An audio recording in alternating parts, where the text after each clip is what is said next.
Welcome to the Picture Perfect-ish podcast, where we talk photography, client tips, small business wisdom, and the real life chaos that sometimes wanders into the frame.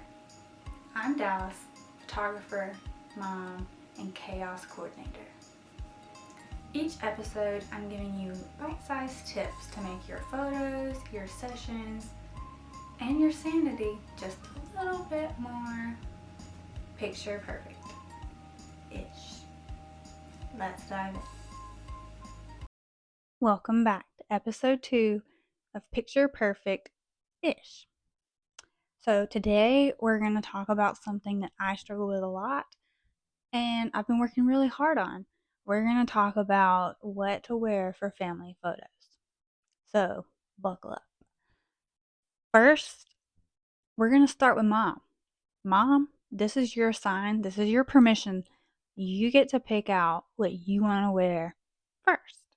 Everybody else's outfit is going to revolve around what you want to wear and what you feel good in.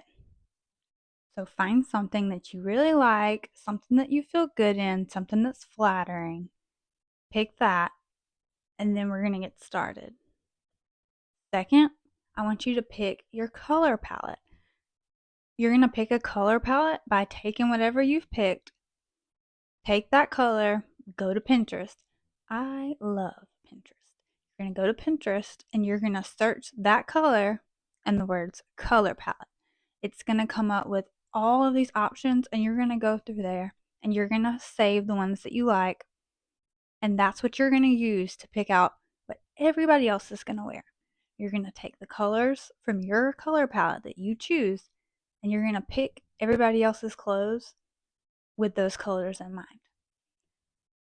Now, don't overthink this. This is not supposed to be perfectly matching. Everybody does not have to have the exact same color navy. The point of this is that you want to look together. You want to look cohesive, but you don't want to be identical. This is not a cult.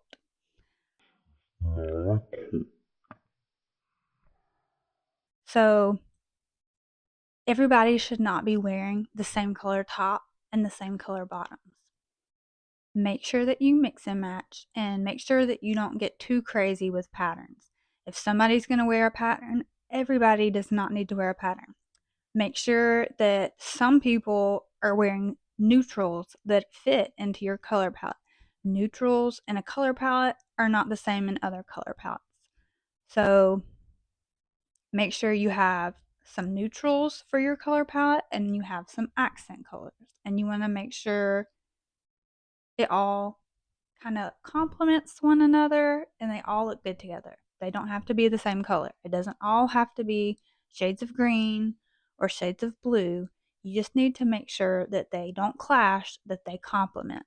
If you really want to take things to the next level, you really want to enhance your style for these photos, you can add textures like knits, linens, gauze. You could wear layers like wearing a cardigan or a jean jacket or a statement jacket. My only caveat to that is that it needs to still be fitted so that it's flattering to your form. Some people like to do accessories. Just make sure that the accessories make sense for you. I've had some women and their daughters wear beautiful velvet bows in their hair.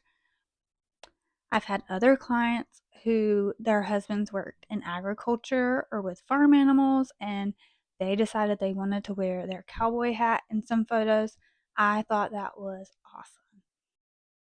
Okay, here are my rapid fire questions from my co-host, ChatGPT. These are a little bit on brand with what we're talking about today. All right, number 1. What if my toddler is refusing to wear their outfit? Okay, so this happens a lot. It's pretty inevitable. If you have children, you should have backup outfits that are still going to look good with your color palette. Because with kids, accidents happen, kids are messy, Sometimes they just don't want to wear something. So make sure you have a backup. Number two, ooh, should I fake tan the night before photos? Please don't. Please don't. You will look like a Cheeto and everyone else will look normal. If you're gonna fake tan, make sure you don't do it the night before photos. And I highly recommend using some of the highly trained, specialized spray tan artists in town that do a great job. There are a lot locally. I can try to give you some recommendations. All right. Well, hopefully that was a little bit insightful and helpful, and that can help you out a little bit.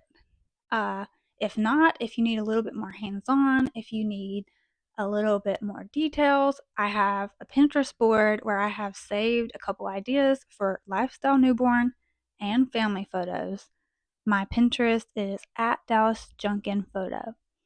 Another thing, if you follow me on TikTok, follow me on Instagram. On TikTok, it's at Dallas Junkin, and at Instagram, it's at Dallas Junkin Photo. I'm going to be putting some visuals on there just to kind of really drive it home and tie all this together. Uh, my final note I want to say is this is just my advice. This is just my 2 cents. Take it or leave it. At the end of the day, wear what feels like you, because these are photos of you, and I want you to look and feel like yourself. So, all right, I'll see you next time. Thank you for listening to Picture Perfect-ish. If you learned anything, laughed, or feel even a little bit more prepared for your next session, make sure you hit follow and subscribe, because there's so much more to come. See you next time.